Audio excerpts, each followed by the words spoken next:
गुजरात के राजकोट शहर में गेमिंग जोन में लगी भीषण आग से हुई 20 लोगों की मौत।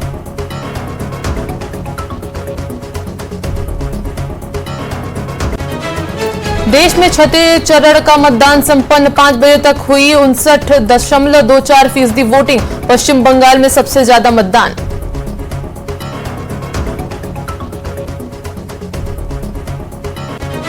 जम्मू कश्मीर के अनंतनाग राजौरी में हुई बम्पर वोटिंग। 53% मतदान हुआ दर्ज। दशकों का रिकॉर्ड टूटा। हिमाचल प्रदेश में केंद्रीय गृह मंत्री अमित शाह ने की 2 रैली। लोगों से की चारों लोकसभा में के साथ 6 विधानसभा उपचुनाव जिताने की अपील। कहा जल्द जाने वाली है सुक्खू सरकार। 5वें चरण तक 300 पार करने का भी किया दावा। ऊना में बीजेपी ने की विजय संकल्प रैली। केंद्रीय गृह मंत्री और बीजेपी प्रत्याशी अनुराग ठाकुर ने किया जनसभा को संबोधित। कहा बीजेपी ने देश को रक्षा क्षेत्र में किया मजबूत। कांग्रेस ने रक्षा सौदों में भी खाई दलाली।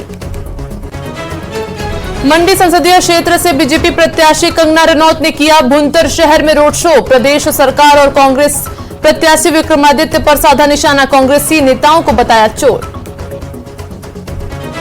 सीएम सुक्खू ने किया नूरपुर में चुनावी दौरा। आनंद शर्मा